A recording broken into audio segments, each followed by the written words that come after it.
그 당시 친형이 일본에서 직장 생활을 하고 있었던지라 형도 만날 겸 혼자 오사카에 놀러 갔었다. 참고로 난 꾸준히 일본어 공부를 해왔기에 일상적인 대화는 무리 없이 가능한 상태였다. 그렇게 일본에서 잘 놀고 한국으로 돌아오는 날 공항 리무진 버스 정류장으로 향하다 잠시 편의점에 들렸다. 담배를 사서 편의점 앞에서 피고 있는데 한 일본인 남성이 불 좀 빌려달라며 나에게 다가왔다. 그리곤 날 쳐다보지도 않고 메고 있는 자신의 가방만 쳐다보며 중얼거리기만 했다. 뭐야 이 사람? 난 왠지 꺼림칙하고 그냥 귀찮기도 해서 일본어를 모르는 척했다. 그러자 남자는 기분 나쁘게 날 빤히 쳐다보더니 알겠다는 듯 옆에 있던 일본인 남성에게 다가가 똑같이 불을 빌려달라고 말했다. 그리고 일이 벌어졌다. 라이터를 꺼내서 주려고 하는 순간 남자는 가방에서 칼을 꺼내들어 그 사람에게 해를 가했다. 정말 순식간에 벌어진 일이었다. 그런데 그 남자는 도망치기는커녕 쓰러져 괴로워하는 남자를 바라보며 정신 나간 사람처럼 웃어댔다. 내가 살면서 실제로 이런 미친 사이코패스 인간을 보게 될 줄은 상상도 못했다. 곧 경찰들이 왔고 남자는 별다른 저항도 없이 현장에서 체포되었다. 그리고 난 한국으로 돌아왔고 그날 저녁 형에게서 전화가 왔다. 야, 네가 말했던 거 여기 지금 난리다 난리야. 아무래도 그렇겠지. 묻지만 돼. 그래도 다행히 피해자 안 죽었대. 근데 이놈이 말하는 외국인 너 맞지? 야, 너 진짜 주옥될 뻔했던 거야 임마. 어? 그리고 형이 메시지로 보내준 해당 사건 뉴스 기사 내용은 이러했다. 처음에 내가 노리고 다가가던 놈이 있었거든. 근데 외국인이었어. 그래서 그놈한테는 안 했어. 나는 그 순간 괴로워하면서 살려달라고 애원하는 그 모습을 보고 듣고 싶었어. 근데 그놈이 뭐라고 말해도 나는 알아들을 수가 없잖아. 그럼 재미없거든. 이런 미친.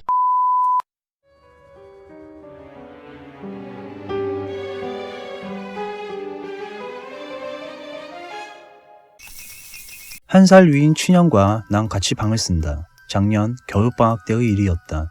그날도 평소처럼 형과 방에서 잠을 잤다. 그런데 평소 잠귀가 밝은 탓에 난 뭔가 부스럭대는 소리에 잠에서 깼고 형이 방 밖으로 나가고 있었다.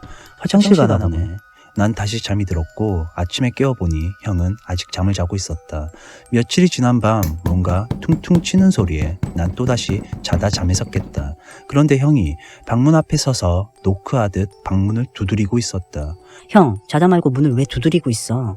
그러자 형은 아무 대답도 없이 자기 침대로 돌아가 다시 자기 시작했다.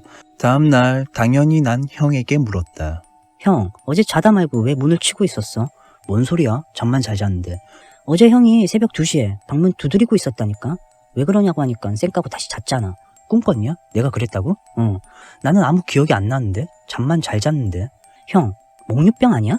야, 무슨 말 같지도 않은 소리를 하고 있어. 너가 꿈꾼 거겠지. 그럼 내기할래? 내 말이 진짜인지 아닌지. 그래? 그리고 그날 저녁 밥 먹은 뒤 난 엄마에게 실이 어디 있는지 물었다. 실은 왜? 아니, 그냥 잠깐 쓸 일이 있어서. 그리고 그날 밤 형의 몸에 실을 묶어놓고 실타래는 침대에 고정해 두었다. 만약 이 실이 풀어져 있으면 내 말이 사실인 거야. 오키, 무튼 잠이나 자자. 난 확실히 쐐기를 받기 위해 영상까지 촬영하겠다는 마음을 먹고 안 자고 버티려 했지만 결국 잠이 들어 버렸다. 아직 날이 밝지 않은 시간이었고 침대에 형은 없었다. 그리고 실은 꽤 많이 풀린 상태로 계속해서 풀리고 있었다. 밖에 나간 거야? 놀란 난 열려있는 방문을 지나 현관문으로 향했다. 하지만 현관문은 닫혀 있었고 바닥에 실도 없음을 확인한 후 다시 방 쪽으로 시선을 돌리는 순간 난 너무 놀라 바닥에 주저앉고 말았다. 형은 방 옆에 쪼그려 앉아 눈은 감은 채로 얼굴에는 미소를 띄우며 실을 미친 듯이 감고 있었다. 난 곧장 형을 흔들어 깨우며 정신 차리라고 소리쳤다. 그러자 형은 눈을 떴다. 아, 진짜 형, 뭐하냐?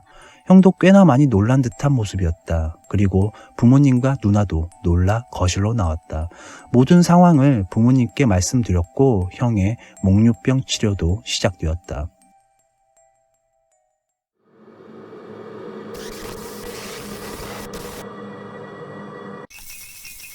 우리 엄마는 컴퓨터 확 부셔버린다. 빨리 꺼라. 좋은 말로 할 때. 보시다시피 성격도 말투도 외모도 그냥 다 세다.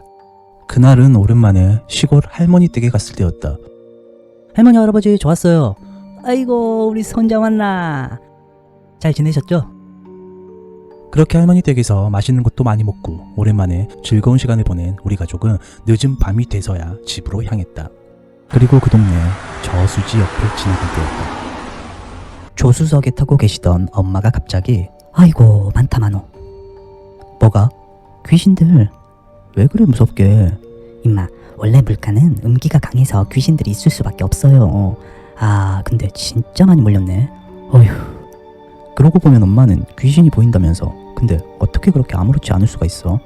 엄마도 처음에는 정말 무서웠어. 근데 어느 순간 보이든 말든 그냥 아무렇지 않게 되던데? 뭐 그렇다고 귀신들이 엄마한테 해코지하는 것도 아니고 보이는 걸 어쩌겠어. 받아들이고 살아야지. 그리고 엄마는 저수지 쪽을 가리키며 귀신들이 엄청 많이 몰려있다며 태연하게 말씀하셨다. 물론 내가 볼 때는 아무것도 없고 물결도 잔잔하고 세상 평화로운 저수지만 보일 뿐이었다. 그리고 며칠 후 저녁 먹은 후 엄마 아빠와 함께 저녁 뉴스를 보는데 익사체가 발견되었다는 보도가 나왔다.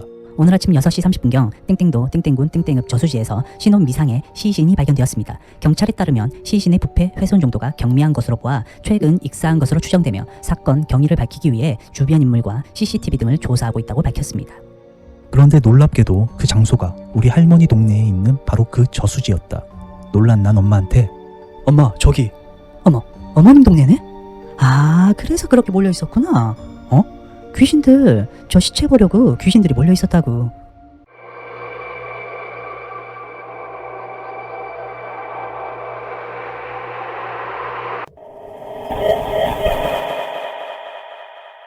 와. 이번 학기에 난 기숙사에 들어왔다. 2인 1실로 다른 과 동기 한 명과 지내게 되었다. 함께 지내게 된 룸메는 워낙에 조용하고 내성적인 성격의 소유자로 서로 별다른 대화도 없이 좀 서먹서먹하게 지내고 있던 어느 날 아침이었다.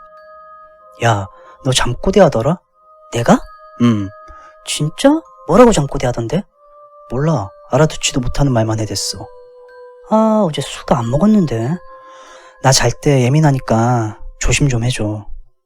그래. 진짜 미안해. 야, 성준아. 왜? 나 또 잠꼬대 했어?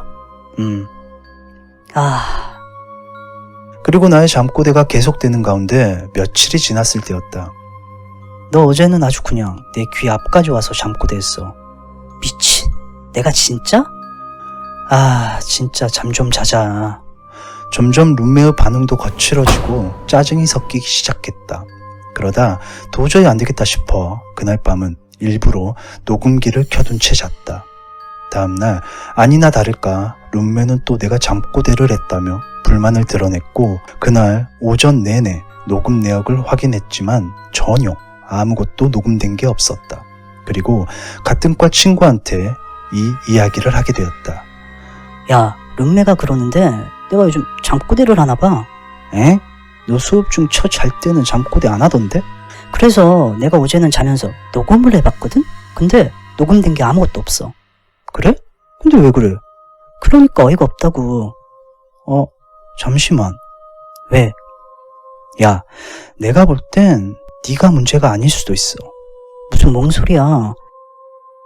자, 보자.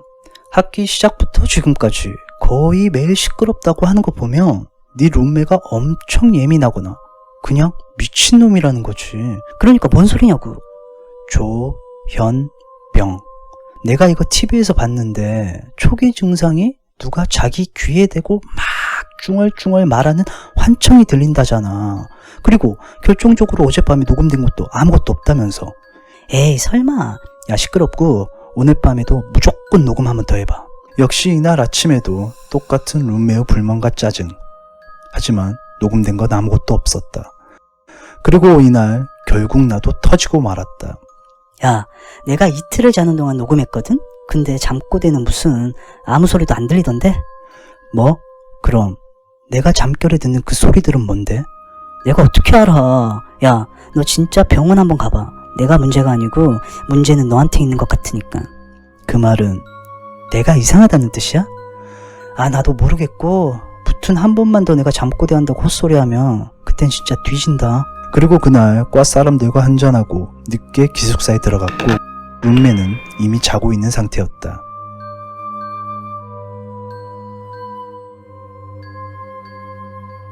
난 곧장 기숙사를 나왔고 친구의 자취방으로 향했다. 아, 내일 당장 방 알아봐야겠다.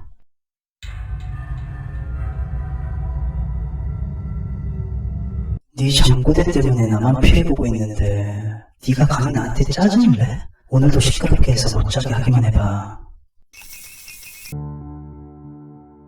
이들은 당시 20대 초반의 동갑내기 커플로 사귄 지 2달가량 되었을 때였다. 그녀가 무슨 실수를 하지도 의심을 살 만한 일 또한 하지 않았음에도 남자친구의 여자친구에 대한 집착과 의심은 점점 그 정도가 극에 달하기 시작했다.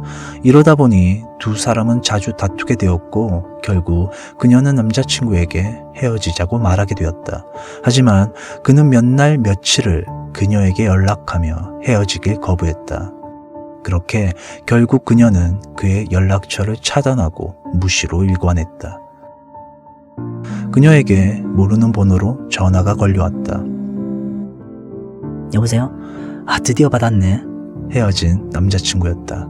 아, 진짜 왜 자꾸 이래? 연락 안 했으면 좋겠다니까? 그렇게 안 봤더니 번호 바꾼 보람이 있네. 아, 진짜 적당히 해. 그나저나 너희 부모님 어디 가신 거야?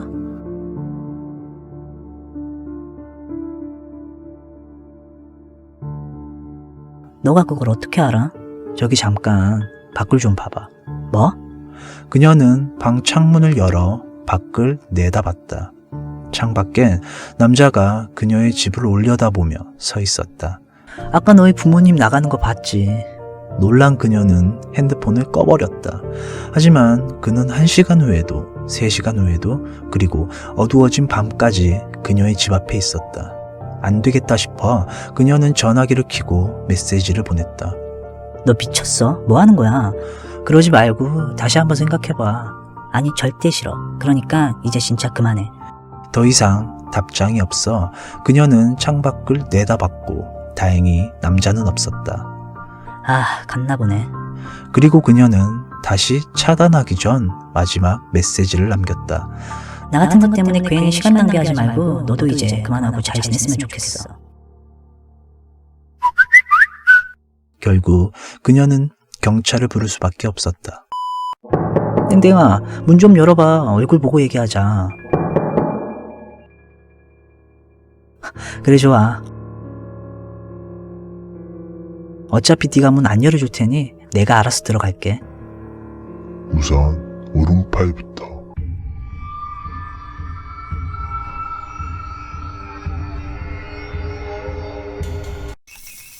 우리 사장님은 오른쪽 팔목에 항상 아대를 차고 있었다. 도대체 아대는 왜 항상 찾고 계시는 거지? 일찍 마무리하고 사장님이랑 간단히 한잔하러 갔던 때였다. 그날은 나도 꽤 많이 마셨던지라 술 기운에 그동안 궁금했던 사장님의 아대에 관해서 물어보게 되었다. 저기 사장님, 응? 있잖아요. 그 아대는 왜 항상 차고 계신 거예요? 하지만 그 순간 사장님의 얼굴 표정이 점점 굳어지기 시작했다. 그러면서 사장님은 차고 있던 아대를 벗었고 엄청 큰 흉터가 있었다. 죄송해요. 진짜 몰랐어요. 네가 죄송할 게 뭐가 있어. 실은 이 흉터 가리려고 아대 차고 다니는 거야. 근데 그 상처는 왜? 좀 이상한 이유 때문이긴 한데. 이상한 이유요? 나는 이 흉터가 생기기 전까지 귀신이나 악령 이런 거 전혀 안 믿었던 사람이었거든. 근데 그리고 사장님은 자신의 예전 이야기를 해주었다. 내가 시골에서 태어나서 고등학교까지 그 동네에서 지냈었거든. 그리고 제일 친했던 친구놈이 하나 있었어. 근데 우리 동네에 가족도 없고 친인척도 없이 혼자 사시던 할아버지 한 분이 돌아가신 거야. 그리고 그 친구랑 폐가? 흉가? 뭐 그런 느낌으로 장난삼아 그 할아버지 집에 몰래 들어간 적이 있었거든. 야, 별것도 없네. 나가자. 아, 잠깐만. 이야, 이 할아버지 이런 걸 갖고 계셨네? 뭔데? 친구의 손에 들려있던 건 라이터였다. 야, 그런 거 함부로 막 가지고 나오고 그러면 안 돼. 빨리 갖다 놔. 뭐 어때? 이제 주인도 없는 물건인데. 친구가 그걸 갖고 오지 못하게 말렸어야 했어. 그 뒤로 친구가 좀 이상해졌었거든. 꼭 뭐에 홀린 사람 같았어. 야, 나 요즘 이상한 할아버지가 보여. 그리고 갑자기 친구는 다리 밑을 가리키며 그 할아버지다. 이 말을 하곤 갑자기 다리 난간에 올라타 뛰어내렸다. 사장님은 온 힘을 다해 친구를 잡았다. 하지만 그때 갑자기 눈앞이 캄캄해지고 정신이 흐릿해지면서 자신의 의지와는 다르게 오른팔에 힘이 쭉 빠졌고 친구는 그대로 추락해 물에 빠져 사망했다. 충격과 자책감에 매우 힘들어하는 가운데 며칠이 지났을 때였다. 꿈을 꿨는데 꿈속에 그 친구가 나와 자신을 보며 다그치듯 뭐라고 소리치고 있었고 그 순간 뭔가 목을 조르는 듯한 느낌에 호흡이 힘들어지면서 잠에서 깼다. 곧장 방에 불을 켜 바로 옆 거울을 보니 목에는 선명하게 졸린 손자국이 남아있었다. 그 뒤로도 계속 꿈에 같은 모습의 친구가 나왔고 그럴 때마다 매번 누군가 목을 조르는 숨막힘에 잠에서 깼다. 그렇게 시달리던 사장님은 드디어 원인을 알게 되었는데 놀랍게도 자면서 자기 스스로 오른팔로 목을 조르고 있었다. 그래서 사장님은 잘 때 자신의 오른쪽 손목을 묶어두고 자기 시작했고 그 뒤로 더 이상 목졸림은 없어졌다고 한다. 지금까지도 간간히 꿈에 그 친구가 나와. 그럴 때마다 역시 내 손목에는 흉터가 남아있고 그냥 이제 이게 내 일상이 되어버린 거지. 그래서 그동안 상처 생기고 아물고 또 상처 생기고 아물고를 거듭하다 보니 흉터가 이렇게 커졌네. 아마 그때 끝까지 잡아주지 못했던 내가 원망스러운가 봐. 그 친구는. 니도 놈 죽어비라 이 도둑놈들아. 1인 사무실을 임대해 해외 배송 관련 일을 할 때의 일이다. 아무래도 혼자서 모든 업무를 하다 보니 늦게까지 일하는 경우가 허다했고 그날도 역시 늦은 퇴근을 하게 되었다. 이미 건물 복도에 불은 꺼져 있었고 지친 몸을 이끌고 엘리베이터에 올랐다. 1층 버튼을 누르고 멍 때리고 있는데 4층에서 갑자기 엘리베이터가 멈췄다. 아 뭐야, 정지원이야? 비상호출 버튼을 연달아 눌러보았지만 아무런 반응이 없었다. 아, 막차 타야 되는데. 짜증도 잠시 어둡고 멈춰서 버린 엘리베이터 안은 정말 공포 그 자체였다. 급한 대로 난 119에 전화를 했다.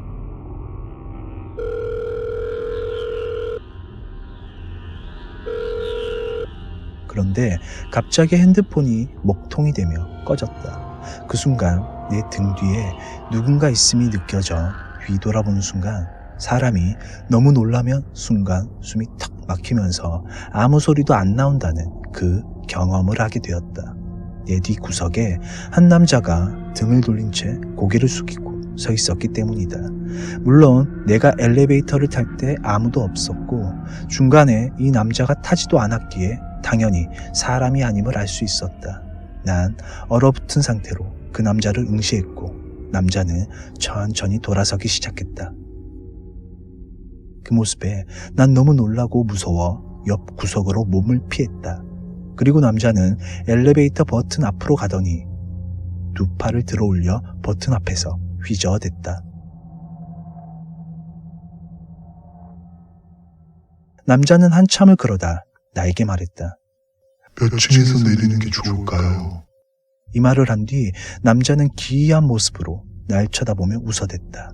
그리고 그 모습을 본 직후의 기억은 없다. 내가 눈을 떴을 땐 아무도 없는 불 켜진 1층 엘리베이터 안이었다.